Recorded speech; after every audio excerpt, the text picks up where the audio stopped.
আসসালামু আলাইকুম। আজকে যে বিষয়টা নিয়ে কথা বলবো সেটা একটা স্ক্যাম অ্যালার্ট। আসসালামু আলাইকুম। আজকে যে বিষয়টা নিয়ে কথা বলবো সেটা একটা স্ক্যাম অ্যালার্ট। আপনি যদি ইউকেতে বিজনেস ওনার হয়ে থাকেন এবং আপনার সেই বিজনেসের যদি স্পন্সরশিপ লাইসেন্স থেকে থাকে, আপনি হয়তো রিসেন্টলি লক্ষ্য করেছেন যে আহ, অনেক ইমেল আসছে হোম অফিস থেকে বা ফিশিং ইমেল আসছে। সেটা হয়তো সম্ভবত হোম অফিস থেকে না। আপনি ডেফিনেটলি ইমেলটা চেক করবেন, ইমেলে কি homeoffice.gov.uk লেখা আছে কিনা। কারণ ইমেলটা যখনই আপনি পাচ্ছেন তখন লেখা থাকতেছে যে হোম অফিস হেডিংয়ে লেখা থাকছে। তো আপনি স্বভাবতই যে কেউই মিসলিড হবে এবং কনফিউজ হবে, অথবা মনে হবে এটা হোম অফিস থেকে ইমেলটা আসছে। তো ওই লিঙ্কটা, ওরা যে লিঙ্কটা পাঠাচ্ছে ওই লিঙ্কটা ফলো করে আপনি হয়তো আপনার SMS লগইন ডিটেলস ইনস্ট্রাকশন অনুযায়ী আপডেট করতে বলা হচ্ছে, বা অন্য কোনো কিছু করতে বলা হচ্ছে, বা অন্য কোনো ডিটেলস দিতে বলা হচ্ছে, যাতে করে ওরা আপনার SMS লগইন ডিটেলস বা স্পন্সরশিপ লাইসেন্স ম্যানেজমেন্ট সিস্টেমের যে লগইন ডিটেলস আছে সেটার কন্ট্রোল ওরা নিতে পারে। ওরা যদি কন্ট্রোল নিতে পারে, অনেক ক্ষেত্রে দেখা যাচ্ছে যে ওরা হয়তো আপনাকে ব্ল্যাকমেল করার চেষ্টা করবে। টাকা পয়সা চাবে যে তুমি তোমাদের লগইন ডিটেলস আমার কাছে আছে, তুমি যদি এটা না দাও তোমার স্পন্সর লাইসেন্স আমি ক্যান্সেল করিয়ে দিব।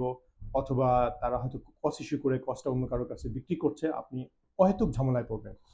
এরকম ফিশি ইমেল অহরহই এখন আসছে, ইনফ্যাক্ট আমাদের কোম্পানিতেও আসছে।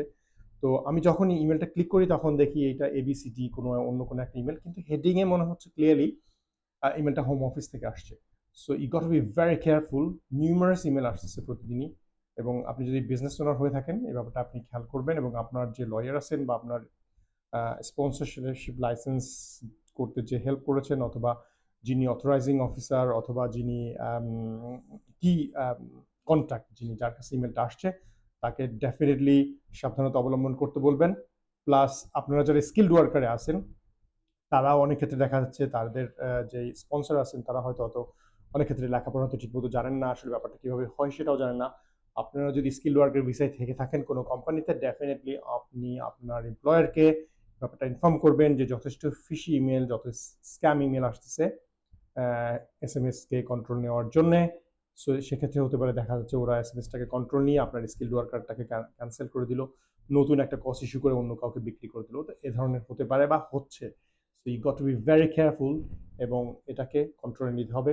হোম অফিস থেকে ইমেলটা আসার সাথে সাথেই চেক করবেন, ইমেলে ক্লিক করবেন যে ইমেলটা আসলে homeoffice.gov.uk থেকে আসছে কিনা। যদি না, দেন এটা ডিলিট করে দেবেন। ধন্যবাদ।